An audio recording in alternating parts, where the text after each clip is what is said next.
L'année 2023 va être chargée et on est là pour en parler. Salut à tous, ici Reg, bienvenue dans cette vidéo. On va parler de 50 films à voir en 2023. Évidemment, comme d'habitude, c'est une liste subjective, mais j'ai essayé de faire un mélange qui puisse plaire à peu près tout le monde. Mais je vous attends quand même dans les commentaires. Et ce n'est pas un classement. C'est plus ou moins pas ordre chronologique, on n'a pas les dates de tous les films. Mais il y aura quand même mon film le plus attendu à la fin. Et en plus des 50 films, je vais rajouter quelques mentions honorables mine de rien. Et il y a sûrement plein de films que j'ai raté. Évidemment, c'est toujours compliqué de faire une liste comme ça. C'est majoritairement des gros films parce que c'est surtout eux qui sont annoncés à l'avance. Et je vous donnerai une rapide explication pourquoi j'attends chaque film. Des fois, ça peut être très banal juste parce que c'était le réalisateur. Mais pour moi, ça suffit. Et je vais faire la même chose pour les séries en vidéo bientôt. Mais avant de commencer, j'aimerais remercier le partenaire officiel de cette vidéo, CyberGhostVPN et ses 38 millions d'utilisateurs et ses 5 sur 5 sur Trustpilot. Vous le savez maintenant, pour voir plein de films en avance, en France, vous ne le pouvez pas à cause de la chronologie des médias, alors que plein de films sont dispo sur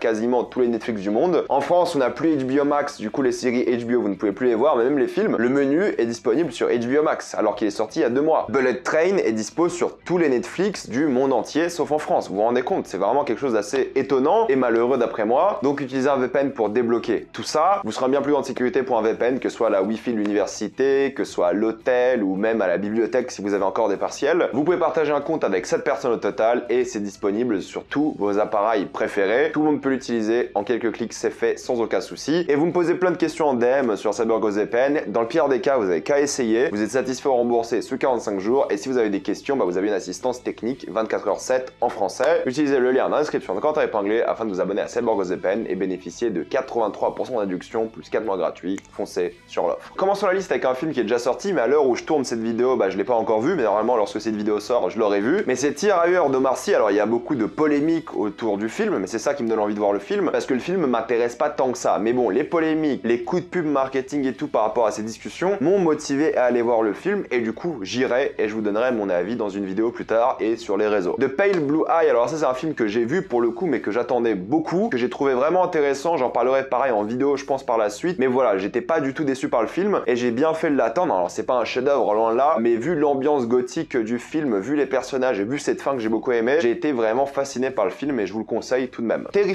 2, c'est un film qui ne m'intéresse pas du tout honnêtement, mais il a tellement cartonné aux États-Unis pour un budget ridicule de 250 000 $, pas millions évidemment, que j'ai envie de voir le premier et envie de voir le deuxième, et pareil je pense que j'en parlerai, mais juste parce que c'est un petit film qui a eu un grand succès que ça m'intéresse. Babylone, ça m'intéresse parce que de une, c'est un gigantesque bide d'un film de 3 heures qui parle d'Hollywood, donc ça de base c'est intéressant, mais surtout que c'est le nouveau film de Damien Chazelle. Et Damien Chazelle, j'ai un peu peur pour lui parce que là il sort de 2 flops et j'ai envie de le voir réussir parce que c'est un grand réal qui a fait d'après moi à chaque fois des chefs-d'œuvre. Donc j'ai hâte de voir Babylone, on en parlera en critique, ça c'est évident. Tar est considéré comme l'un des meilleurs films de l'année dernière pour les Américains, mais il sort chez nous que fin janvier justement là, et vraiment ça a l'air incroyable. Tout le monde est en train de dire que c'est un des meilleurs films depuis très longtemps, que c'est ça le vrai cinéma, des choses comme ça, donc oui le film m'intéresse et on en parlera je pense aussi. Knock the Cabin, j'ai un peu du mal avec Shyamalan, mais je trouve que récemment il est sur une pente ascendante quand même, je trouve qu'il fait des bons films, il a eu une pente descendante dans sa carrière, mais là il remonte, et je trouve ces films toujours très divertissants. Apparemment le livre est génial, donc j'ai très hâte de voir ce que ça va donner en film. Ça sort je crois le 1er février chez nous. Astérix et Obélix, l'Empire du Milieu sort le même jour, et écoutez, je pense que ça va être ok.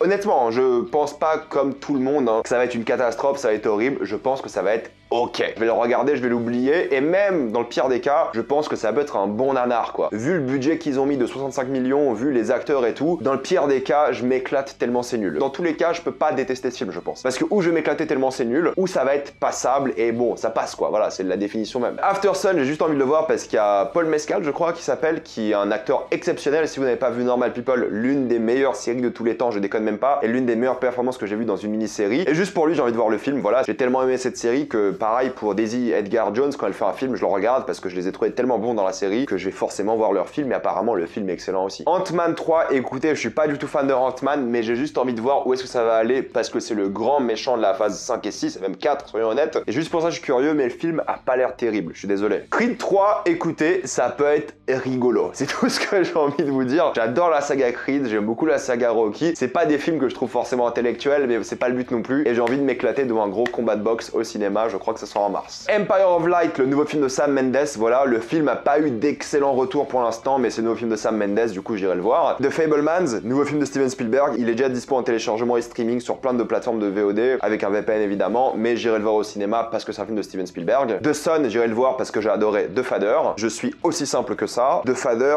exceptionnel, vraiment. The Whale, c'est un peu le comeback, on va dire, d'acting de Brendan Fraser, et c'est un film d'Aronofsky, donc forcément j'irai le voir. Scream, c'est une saga que j'apprécie, donc voir le 6ème qui se passe dans les métros de New York, avec cette affiche qui est excellente, je trouve. Ouais, j'ai envie de le voir. Je m'attends pas à avoir un truc glorieux, mais je m'attends à m'éclater un petit peu quand même. De même pour 65, La Terre d'avant. Enfin, des gros films à gros budget, entre guillemets, qui parlent de dinosaures, autre que la saga la plus connue de dinosaures. Ça donne clairement envie. John Wick 4, voilà, moi je pense que c'est l'une des plus grandes trilogies d'action de tous les temps, donc forcément le 4ème, j'ai extrêmement hâte de le voir. Je pense que ça va être brillant, et oui, il y a rien d'autre à dire, c'est John Wick, et je l'attends avec impatience à chaque fois. Shazam 2, écoutez, j'ai pas aimé le premier film, je vais redonner une chance au deuxième, mais voilà, je n'attends pas spécialement ce film, mais je suis curieux de savoir comment le DCEU va évoluer après la sortie de ce film. Super Mario Bros, ouais, ça a l'air clairement bien, on va pas se mentir, ça a l'air d'être un super film d'animation, je vais clairement aller le voir, mais sans aucune hésitation. Les Trois Mousquetaires, partie 1 et 2, je crois que la partie 1 sort en avril, la partie 2 sort en décembre. C'est un film français à gros budget, il en faut aussi, ça a pas l'air très intéressant d'après moi, honnêtement, mais j'irai quand même le voir, parce que je suis curieux et j'ai envie de voir ce que ça va donner. Et il faut soutenir ce genre de film français aussi, c'est super production française. Donjons et Dragons, ça a pas l'air bien, mais je pense que je vais quand même rigoler en mode 3e degré, quoi, voire même 7e. Mad God, c'est un film en stop motion apparemment l'un des meilleurs de tous les temps, il est sorti l'année dernière aux États-Unis, il est déjà dispo en ligne et sur des plateformes de streaming, mais j'ai envie de le voir au cinéma, ça a l'air d'être de ce genre d'expérience où j'ai envie d'être captivé par une grande salle de ciné pendant 1h20, et du coup j'attendrai de le voir en salle. Les Gardiens de la Galaxie 3, ce sera l'adieu des Gardiens de la Galaxie, et je suis curieux de savoir si cette trilogie-là va être donc la meilleure trilogie du MCU. Elle en a tout pour réussir, et je suis curieux de voir dans quelle direction va aller le MCU, et voir s'ils vont raviver la flamme. Fast and Furious 10, les films Fast and Furious, c'est toujours un bon délire, donc oui, j'irai le voir. La Petite Sirène, ça a encore l'air d'être un film catastrophique, live action Disney, mais juste pour ça, ça m'intéresse, parce que je suis à ce stade où Disney m'énerve tellement, avec leurs films d'animation pas du tout intéressants dans la majorité des cas, à quelques exceptions près, et leur remake live action à la con, bah oui, là, La Petite Sirène, faut que j'aille le voir juste pour un cas d'étude, quoi. Mais sinon, le film, personnellement, m'intéresse pas du tout. Spider-Man Across the Spider-Verse, oh là là, comment j'ai hâte de voir ce film, bordel. Niveau animation, on va avoir des gros films cette année, mais celui-ci, s'il arrive à refaire la même prouesse, que ce soit technique, de narration du premier film, ça va être un film d'animation incroyable, et ça pourra peut-être devenir la meilleure trilogie d'animation de tous les temps. Renfield, que voulez-vous de plus que Nicolas Cage en Dracula? Bordel, c'est tout ce que je veux, j'ai vu la bande-annonce récemment, ça a l'air marrant, j'ai envie de voir ce film. Transformers Rise of the Beast, c'est pas du tout une saga que j'aime, personnellement. C'est pas une saga qui m'intéresse, mais voir un film Transformers pas réalisé par Michael Bay, ça peut être intéressant, ça peut donner quelque chose de vraiment bien. The Flash, alors celui-ci, on l'attend depuis des années, ce film, et il est censé reboot tout le DC Extended Universe. Je suis très curieux de voir ce que ça va donner. Juste pour l'univers, juste pour la hype qui est autour depuis des années maintenant, hype un peu frileuse dans le sens où on a envie de voir ce film, voir si ça va être une catastrophe industrielle ou pas du tout, et voir ce que ça va donner par la suite. Donc je suis très curieux d'enfin voir ce film. J'espère qu'il sortira pour de bon cette année. Il y a moyen que ça change beaucoup de choses dans le DCEU, en bien comme en mal. Élémentaire pour moi doit être un bon film Disney et Pixar, parce que pour l'instant j'étais pas mal déçu ces dernières années des productions de ces deux boîtes, surtout vu la concurrence qui d'après moi fait bien mieux en ce moment, DreamWorks, Netflix, Sony, mais là il faut qu'ils fassent leurs preuves, vraiment. Avec Élémentaire, ils doivent faire leurs preuves. Asteroid City, le nouveau film de Wes Anderson, quoi dire de plus, c'est Wes Anderson, on ira le voir. Indiana Jones 5, j'ai clairement peur d'aller voir ce film, voilà, j'ai vu la bande-annonce, ça me donne pas spécialement envie, mais faisons confiance, je pense que ça peut le faire. Alors là par contre, grosse hype pour Mission Impossible 7 partie 1, Dead Reckoning, ça a l'air monstrueux, on connaît le bonhomme, on connaît l'équipe derrière, on sait que c'est phénoménal, on sait qu'ils vont nous impressionner visuellement, on sait que ça va être des cascades de folie, on a envie de voir ce film, clairement, et ça sera la belle conclusion avec la partie 2 qui sortira l'année prochaine de cette saga je pense. Cette saga qui d'après moi n'a fait que s'améliorer d'épisode en épisode. Master Gardener de Paul Schrader, j'aime beaucoup Paul Schrader, du coup j'irai forcément voir ce film et juste l'affiche m'intrigue beaucoup. Oppenheimer,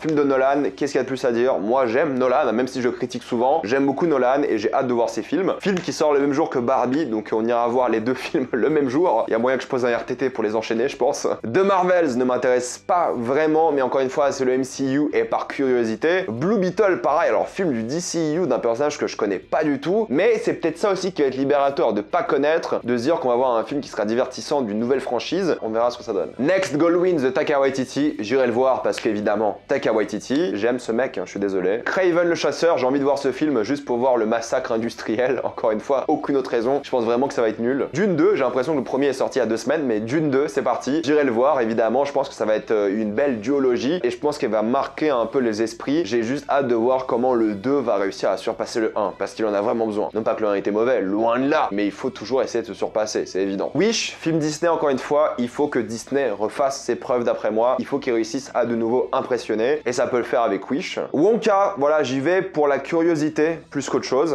Aquaman 2, écoutez, moi j'ai beaucoup aimé le premier, donc j'irai évidemment voir le deuxième. Extraction 2, faudrait que je redonne une chance au premier film, que j'ai bien aimé mais sans plus, et le 2 m'intéresse vraiment, donc j'irai évidemment le voir, enfin j'irai, ce sera sur Netflix, mais c'est des films qui m'intéressent. How Do You Live, c'est le nouveau Ghibli de Miyazaki, forcément ça intéresse. Red One, alors celui-ci assez particulier, c'est un film de Noël, normalement, est-ce qu'il sortira en Noël de l'année prochaine, enfin de cette année, pardon, on est en 2023, j'ai un peu zappé. On verra, mais je suis curieux de savoir ce que ça va donner. C'est l'un des films les plus chers d'Amazon Prime, avec un casting assez costaud aussi, donc voilà, je suis curieux. Napoléon, le nouveau film épique, historique de Ridley Scott. Comment ne pas attendre ce film? Telle est la question. J'espère vraiment qu'il sortira cette année, je le mets quand même dans la liste, parce que je pense que ça peut être glorieux. Et Poor Things de Yorgos Lanthimos, juste pour le réalisateur qui a fait d'excellents films, j'ai envie de le voir. Quelques mentions honorables, Magic Mike's Last Dance. J'aime bien les 2 premiers films, mais celui-ci n'a pas du tout l'air d'être un film Magic Mike, mais on verra. Il y a le film Luther qui est là pour conclure la série. Peut-être ça sera la motivation parfaite pour moi de regarder la série, enfin, parce qu'apparemment la série est bien. Hunger Games, écoutez, j'aime pas cette saga, mais pourquoi pas une sorte de soft reboot, même si là c'est plus un préquel. Gran Turismo, je sais pas pourquoi ce film existe, mais j'irai le voir parce que j'aime bien Neil Blomkamp.